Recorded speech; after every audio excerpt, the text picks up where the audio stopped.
I'm Peter Meehan. I'm a co-founder of the Cybersecurity Workforce Alliance, and I'm here with Zach Lanz. He's one of our mentors, but he's going to tell us about his journey from being a student and how he took one of our courses and then progressed into a job and then became a mentor and what it means to him. So Zachary, please say hello and introduce yourself and tell us a bit about your story. Yeah, hello, and thank you for having me here, Peter. It's an absolute pleasure to be here.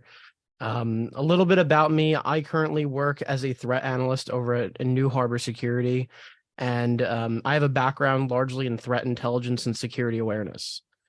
So my journey actually started with the IQ4 CWA program for the threat within while I was a student over at University of Albany. And in 2017, I want to say my sophomore year, I actually took that program and went through it fully as a course in my curriculum. And I got to get exposure to the NIST risk management framework, learn from industry leaders and mentors, and, really get my first fundamental foundation of risk management and cybersecurity. But not only was it my first exposure to that, it was also my first kind of internship experience on my resume. And it was a pretty critical starting point for me because after that, that was the building block for all my other internships throughout my academic journey. And I think what was really crazy was when I actually studied abroad in Israel, the internship that I did there over at Cybent Solutions, which is now Thrive DX, the CTO over there, Isaac Koren, was also a program alumni of IQ4 in one of their first cohorts. So while I was interviewing, they kind of made that connection, and I ended up working for him as a direct report while I was an intern. And we shared that similarity of both having been program alumni of IQ4. So that was a small world, half the world away, kind of making that connection, which was incredible.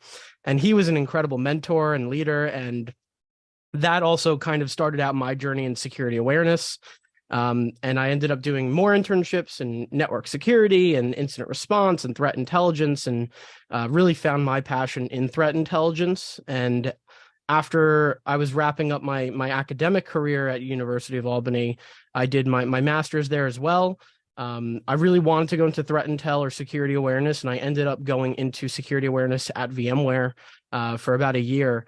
And I think since 2019, I've been working also as a volunteer mentor for IQ4, and kind of giving back and working with different cohorts and different communities, and kind of sharing the knowledge that I learned from the program while learning myself and continuing to grow. So that's kind of like the high level synopsis. That's good. It's a lovely journey, and Yeah. appreciate you coming back as a mentor. Tell us a bit about mentoring and the type of people that you network with as mentors and how you learn from each other. Yeah, I think mentoring has been an incredible learning experience for me, actually. And it was certainly a privilege to even be asked to mentor for the program coming out of my academic career and still being, fresh out of university and entering the industry. I do think it also was beneficial to the students to provide a unique perspective from someone who just broke into the industry. And that's something that those students are trying to do actively. But it's an incredible learning opportunity in the sense that not only am I learning from the different backgrounds of the different mentors, but I'm also learning from the unique experiences of the students. They ask questions that I never even think to ask when we go through some of the course materials, especially since it's largely surrounding the NIST framework, and I like to think I have some familiarity with it, having worked with it for numerous roles over the course of a few years. But they ask questions all the time that I'm like, wow, that is a unique take. And as we go through the application of the framework to previous case studies and incidents, we also get to review the different technical details of different, cyber incidents in the world that have had a very significant impact. And that gives us a whole new landscape of questions to be asking, especially as its application to the risk management framework comes into play. So it really is just an enlightening opportunity the whole way through, both in my exposure to working with other mentors who have been in the field for 20 plus years and know things I could not even imagine, while also learning from the students who are new to the industry and are looking to explore it and have fresh set of eyes on it. So it's nothing but exciting for me.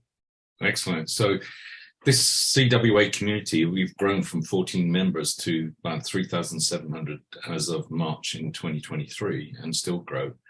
It sounds like this dose of real world experience and the reality that you can inject into students. And let's face it, students no longer are just academics. We're taking people from military and DEIA backgrounds and passing them through and upskilling them. So I guess you're going to give us a big thumb up to say, yes, I'd recommend mentoring. Oh, absolutely. I mean, the learning in cybersecurity never stops. And I think you can't let it stop because there's always new things to be learning and keeping up with in this industry. And coming out of the program and pivoting into a mentoring role, as much as you were expected to be mentoring, I'm still learning constantly, and that really can't end. So if you're looking to ensure that the learning continues, mentoring is another way of doing that. Thank you, Zach. Now, with the CyberSeek organization saying that there's approximately 760,000 vacancies in the USA alone, I'm going to turn this conversation into appeal to anybody that wants to mentor to come and join the CWA community, which is available on LinkedIn. So thank you so much for these few minutes. I really appreciate it. Yeah, absolutely. My pleasure.